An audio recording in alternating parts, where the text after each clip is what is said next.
Hello and welcome to Not Fake News. We have two breaking stories for you right now coming up. Here's a little comic that I like to do before and after.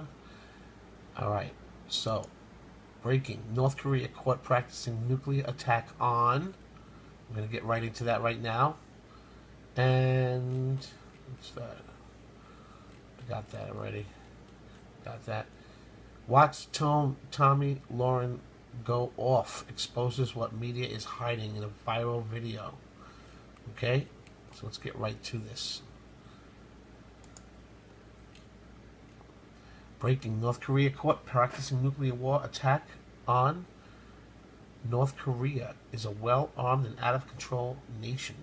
It has just been caught practicing a nuclear attack, and the target is a U.S. military bases in Japan.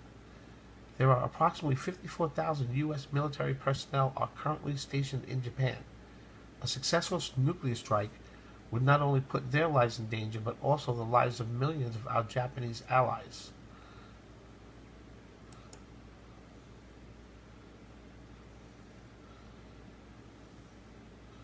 Provoking the U.S. The country now saying that their recent missile launches were tests to see if they could strike American bases in Japan, giving Washington, of course, a lot of reason to worry. They have an ICBM that could reach the United States. We've seen them parade them around. We've seen them in the factory. What they haven't done is test it. Well, the UN Security Council holding an emergency meeting tomorrow to talk about the launches. Fox News tweets North Korea provoking the U.S., saying their missile launches were tests to see if they could strike U.S. bases in Japan. People are tweeting out, this is why the Democrats should not be elected as presidents. The choice will be no choice. Take this little plump man toys away from him, along with a meal or two. Oh, shit. Oh, that's funny. Take this little plump man shit away.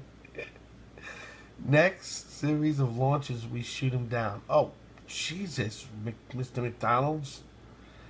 That will show them we can defend our airspace and our friendly nations. Thank goodness we have top military men in Trump's cabinet to advise Trump. Kim Jong-un, a maniac, needs to be dealt with.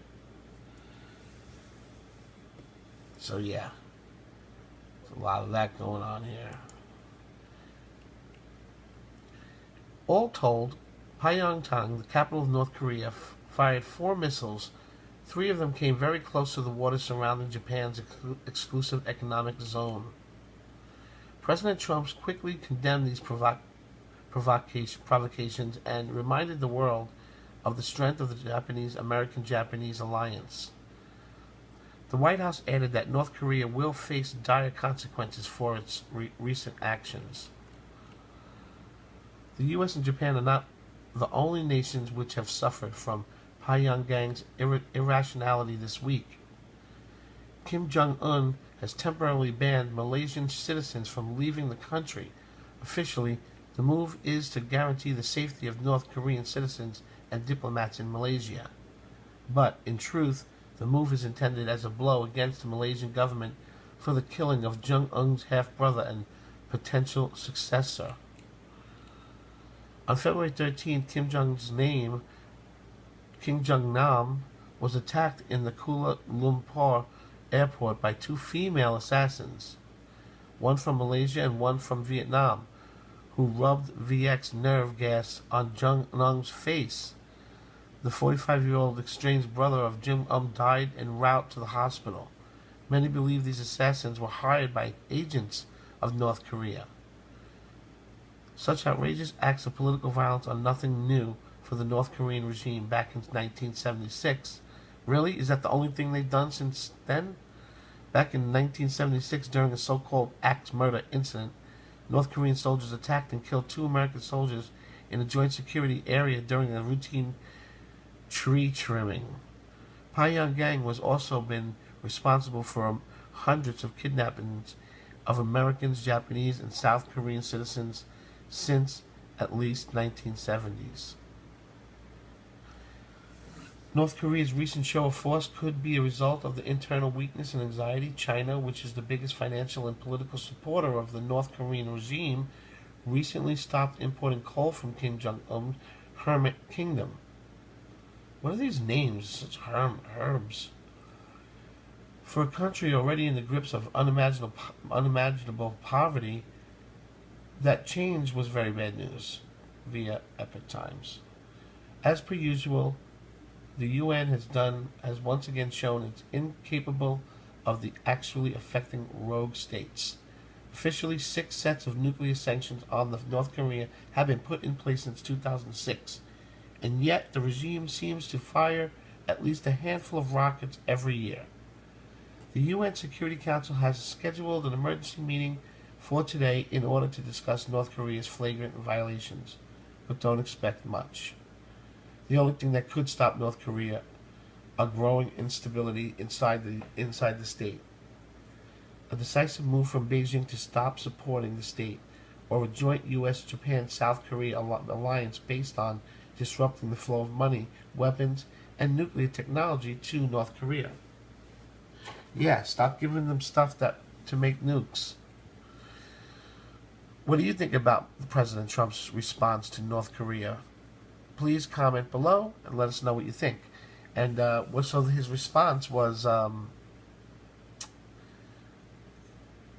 it's Bruce Willis and that lady. His response was things are gonna, let's read what he said real quick. Somewhere in here.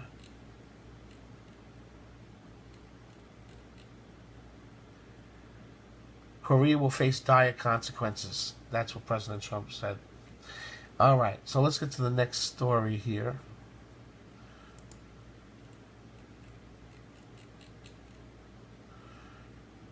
Okay, watch Tomi Lahren go off, exposes what the media is hiding in a viral video.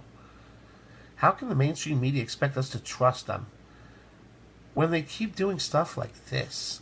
Those who work in the mainstream media pretend they are credible journalists when, in reality, they are far leftists with political agenda. Tomi Lahren says they are intentionally hiding Trump's success. They have gone out of their way to sink an administration before it has even had a chance to start working, to get to work. And yet, President Trump has still done more for this country in the last 40 days than Barack Obama did in 8 years.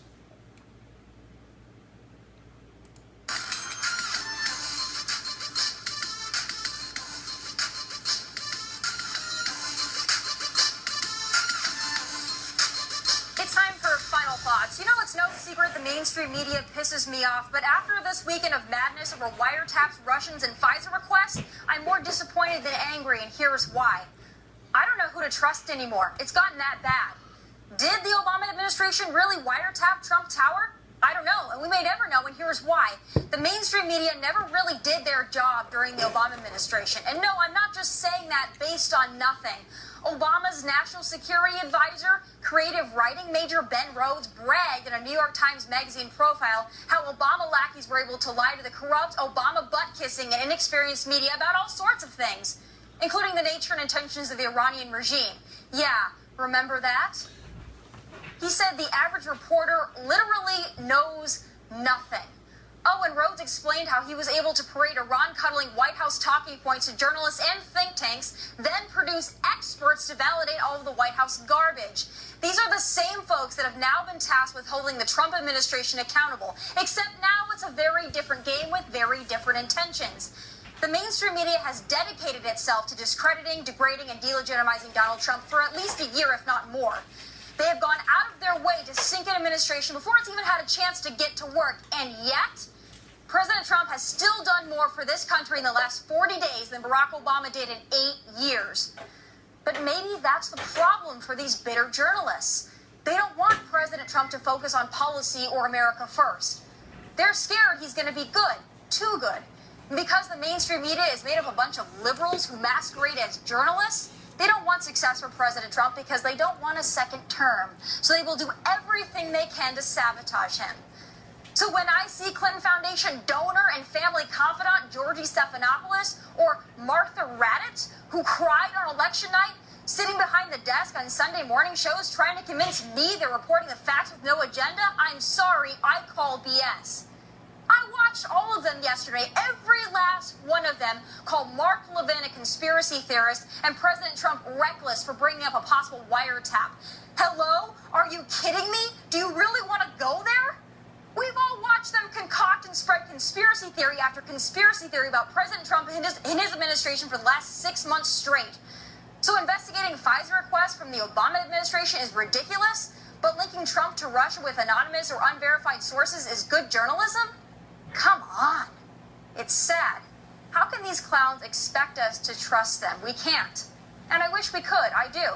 I've cautioned all of my fellow Trump supporters about blindly following him. We don't have to make him a messiah like the leftists did with Barack Obama. That's dangerous. But now who do we turn to? With every headline, we now have to question whether it's legitimate or just another witch hunt against a president the mainstream and the Democrats don't like.